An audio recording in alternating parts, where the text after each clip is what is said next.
Chapter 15. A Telegram. "November is the most disagreeable month in the whole year," said Margaret, standing at the window one dull afternoon, looking out at the frost-bitten garden. "That's the reason I was born in it," observed Jo pensively, quite unconscious of the blot on her nose.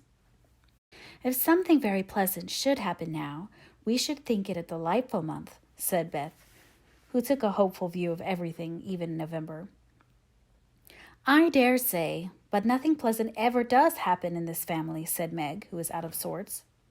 "We go grubbing along day after day without a bit of change and very little fun. We might as well be in a treadmill." "My patience, how blue we are!" cried Jo. "I don't much wonder, poor dear, for you see other girls have splendid times while you grind, year in and year out. Oh, don't I wish I could manage things for you as I do for my heroines? You're pretty enough and good enough already, so I'd have some rich relation leave you a fortune unexpectedly. Then you dash out as an heiress, scorn everyone who has slighted you, go abroad, and come home my lady something in a blaze of splendor and elegance." "People don't have fortunes left them in that style nowadays. Men have to work and women marry for money. It's a dreadfully unjust world," said Meg bitterly.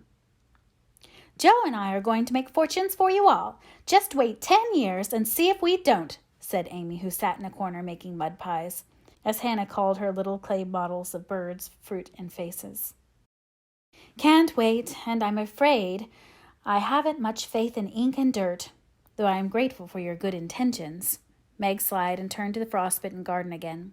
Jo groaned and leaned both elbows on the table in a despondent attitude, but Amy spat it away energetically, and Beth, who sat at the other window, said, smiling, "Two pleasant things are going to happen right away. Marmee is coming down the street, and Laurie is tramping through the garden as if he had something nice to tell." In they both came, Mrs. March with her usual question, "Any letter from father, girls?" and Laurie to say in his persuasive way, "Won't some of you come for a drive? I've been working away at mathematics till my head is in a muddle, and I'm going to freshen my wits by a brisk turn. It's a dull day, but the air isn't bad, and I'm going to take Brooke home, so it will be gay inside, if it isn't out. Come, Jo, you and Beth will go, won't you?" "Of course we will." "Much obliged, but I'm busy." And Meg whisked out her work-basket, for she had agreed with her mother that it was best, for her at least, not to drive too often with a young gentleman. "We three will be ready in a minute," cried Amy, running away to wash her hands. "Can I do anything for you, Madam Mother?" asked Laurie, leaning over Mrs. March's chair with the affectionate look and tone he always gave her. "No, thank you, except call at the office, if you'll be so kind, dear. It's our day for a letter, and the postman hasn't been here. Father is as regular as the sun, but there's some delay on the way, perhaps." A sharp ring interrupted her, and a minute later Hannah came in with a letter. "It's one of them horrid telegraph things, Mum," she said, handling it as if she was afraid it would explode and do some damage. At the word telegraph, Mrs. March snatched it, read the 2 lines it contained, and dropped back into her chair as white as if the little paper had sent a bullet to her heart. Laurie dashed downstairs for water, while Mag and Hannah supported her, and Jo read aloud in a frightened voice. "Mrs. March, your husband is very ill. Come at once. S. Hale, Blank Hospital, Washington." How still the room was as they listened breathlessly. How strangely the day darkened outside, and how suddenly the whole world seemed to change, as the girls gathered about their mother, feeling as if all the happiness and support of their lives was about to be taken from them. Mrs. March was herself again directly, read the message over, and stretched out her arms to her daughter, saying in a tone they never forgot, "I shall go at once, but it may be too late. Oh, children, children, help me to bear it." For several minutes there was nothing but the sound of sobbing in the room, mingled with broken words of comfort, tender assurances of help, and hopeful whispers that died away in tears. Poor Hannah was the first to recover, and with unconscious wisdom she set all the rest a good example, for with her work was panacea for most afflictions. "The Lord keep the dear man. I won't waste no time a-crying, but get your things ready right away, Mum," she said heartily, as she wiped her face on her apron, gave her mistress a warm shake of the hand with her own hard one, and went away to work like 3 women in one. "She's right. There's no time for tears now. Be calm, girls, and let me think. They tried to be calm, poor things, as their mother sat up, looking pale but steady, and put away her grief to think and plan for them. "Where's Laurie?" she asked presently, when she had collected her thoughts and decided on the first duties to be done. "Here, ma'am. Oh, let me do something," cried the boy, hurrying from the next room, whither he had withdrawn, feeling that their first sorrow was too sacred for even his friendly eyes to see. "Send a telegram saying I will come at once. The next train goes early in the morning. I'll take that." "What else?" "The horses are ready. I can go anywhere, do anything," he said, looking ready to fly to the ends of the earth. "Leave a note at Aunt March's. Joe, give me that pen and paper." Tearing off the blank side of one of her newly copied pages, Joe drew the table before her mother, well knowing that money for the long, sad journey must be borrowed, and feeling as if she could do anything but add a little to the sum for her father. "Now go, dear, but don't kill yourself driving at a desperate pace. There is no need of that." Mrs. March's warning was evidently thrown away, for 5 minutes later Laurie tore by the window on his own fleet horse, riding as if for his life. "Joe, run to the rooms and tell Mrs. King that I can't come. On the way, get these things. I'll put them down. They'll be needed, and I must go prepared for nursing. Hospital stores are not always good. Beth, go and ask Mr. Lawrence for a couple of bottles of old wine. I'm not too proud to beg for father. He shall have the best of everything. Amy, tell Hannah to get down the black trunk, and Meg, come and help me find my things, for I'm half bewildered." Writing and thinking and directing all at once might well bewilder the poor lady, and Meg begged her to sit quietly in her room for a little while and let them work. Everyone scattered like leaves before a gust of wind, and the quiet, happy household was broken up as suddenly as if the paper had been an evil spell. Mr. Lawrence came hurrying back with Beth, bringing every comfort the kind old gentleman could think of for the invalid, and friendliest promises of protection for the girls during the mother's absence, which comforted her very much. There was nothing he didn't offer, from his own dressing gown to himself as escort, but the last was impossible. Mrs. March would not hear of the old gentleman's undertaking the long journey, yet an expression of relief was visible when he spoke of it, for anxiety ill fits one for traveling. He saw the look, knit his heavy brows, rubbed his hands, and marched abruptly away, saying he'd be back directly. No one had time to think of him again, till as Meg ran through the entry, with a pair of rubbers in one hand and a cup of tea in the other, she came suddenly upon Mr. Brooke. "I'm very sorry to hear of this, Miss March," he said in the kind, quiet tone which sounded very pleasantly to her perturbed spirit. "I came to offer myself as escort to your mother. Mr. Lawrence has commissions for me in Washington, and it will give me real satisfaction to be of service to her there." Down dropped the rubbers, and the tea was very near following, as Meg put out her hand with a grace so full of gratitude that Mr. Brooke would have felt repaid for a much greater sacrifice than the trifling one of time and comfort which he was about to take. "How kind you all are! Mother will accept, I'm sure, and it will be such a relief to know that she has someone to take care of her. Thank you very, very much." Meg spoke earnestly and forgot herself entirely, till something in the brown eyes looking down at her made her remember the cooling tea, and lead the way into the parlor, saying she would call her mother. Everything was arranged by the time Laurie returned, with a note from Aunt March, enclosing the desired sum and a few lines repeating what she had often said before, that she had always told them it was absurd for March to go into the army, always predicted that no good would come of it, and she hoped they would take her advice the next time. Mrs. March put the note in the fire, the money in her purse, and went on with her preparations, with her lips folded tightly in a way which Joe would have understood if she had been there. The short afternoon wore away, all other errands were done, and Meg and her mother busy at some necessary needlework, while Beth and Amy got tea, and Hannah finished her ironing with what she called a slap and bang. But still Joe did not come. They began to get anxious, and Laurie went off to find her, for no one knew what freak Joe might take into her head.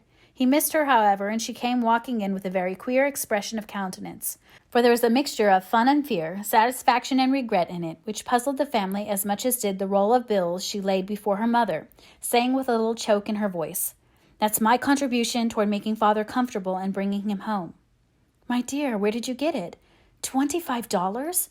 Joe, I hope you haven't done anything rash."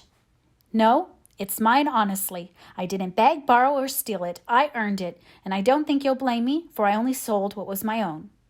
As she spoke, Joe took off her bonnet, and general outcry arose, for all her abundant hair was cut short. "Your hair! Your beautiful hair! Oh, Joe, how could you? Your one beauty!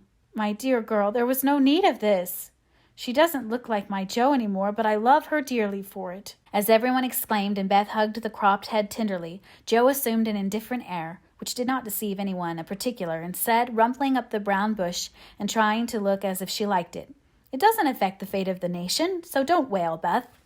It will be good for my vanity. I was getting too proud of my wig. It will do my brains good to have that mop taken off.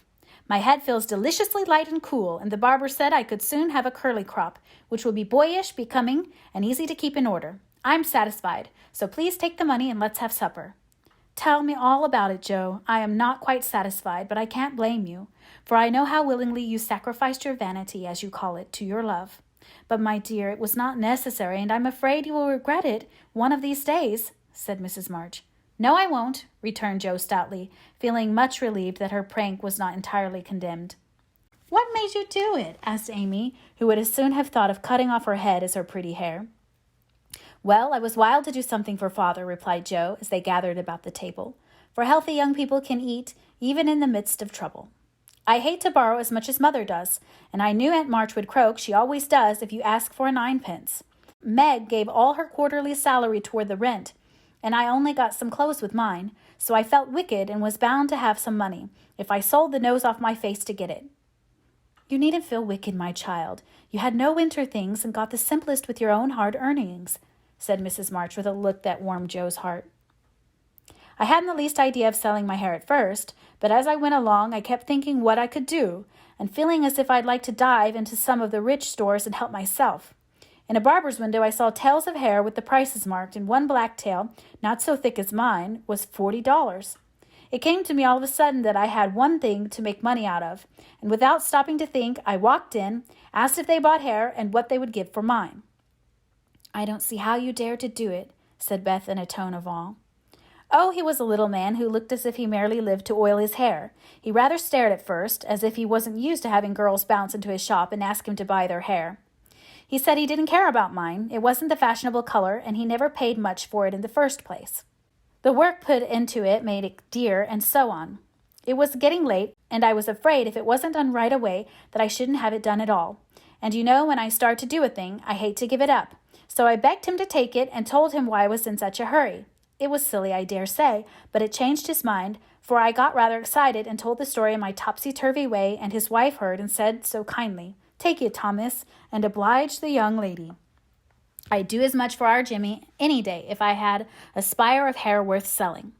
"Who was Jimmy?" asked Amy, who liked to have things explained as they went along. "Her son," she said, "who was in the army. How friendly such things make strangers feel, don't they?" She talked away all the time the man clipped and diverted my mind nicely. "Didn't you feel dreadfully when the first cut came?" asked Meg with a shiver. "I took a last look at my hair while the man got his things, and that was the end of it. I never snivel over trifles like that. I will confess, though, I felt queer when I saw the dear old hair laid out on the table, and felt only the short, rough ends of my head. It almost seemed as if I'd an arm or leg off. The woman saw me look at it and picked out a long lock for me to keep. I'll give it to you, Marmee, just to remember past glories by, for a crop is so comfortable, I don't think I shall ever have a mane again." Mrs. March folded the wavy chestnut lock and laid it away with a short gray one in her desk. She only said, "Thank you, dearie," but something in her face made the girls change the subject and talk as cheerfully as they could about Mr. Brooks' kindness, the prospect of a fine day tomorrow, and the happy times they would have when Father came home to be nursed. No one wanted to go to bed when at 10 o'clock Mrs. March put by the last finished job and said, "Come, girls." Beth went to the piano and played Father's favorite hymn. All began bravely, but broke down one by one till Beth was left alone, singing with all her heart, for to her music was always a sweet consoler. "Go to bed and don't talk, for we must be up early and shall need all the sleep we can get. Good night, my darlings," said Mrs. March as the hymn ended, for no one cared to try another. They kissed her quietly and went to bed as silently as if the dear invalid lay in the next room. Beth and Amy soon fell asleep in spite of the great trouble, but Meg lay awake, thinking the most serious thoughts she had ever known in her short life. Joe lay motionless, and her sister fancied that she was asleep, till a stifled sob made her exclaim as she touched a wet cheek. "Joe, dear, what is it? Are you crying about Father?" "No, not now." "What then?" My hair," burst out poor Joe, trying vainly to smother her emotion in the pillow. It did not seem at all comical to Meg, who kissed and caressed the afflicted heroine in the tenderest manner. I'm not sorry, protested Joe with a choke. I'd do it again tomorrow if I could. It's only the vain part of me that goes and cries in this silly way. Don't tell anyone. It's all over now. I thought you were asleep, so I just made a little private moan for my one beauty. How came you to be awake? I can't sleep. I'm so anxious, said Meg. Think about something pleasant and you'll soon drop off. I tried it, but I felt wider awake than ever. What did you think of? Handsome faces, eyes particularly, answered Meg, smiling to herself in the dark. What color do you like best? Brown, that is, sometimes. Blue are lovely. Joe laughed, and Meg sharply ordered her not to talk, then amiably promised to make her hair curl, and fell asleep to dream of living in her castle in the air.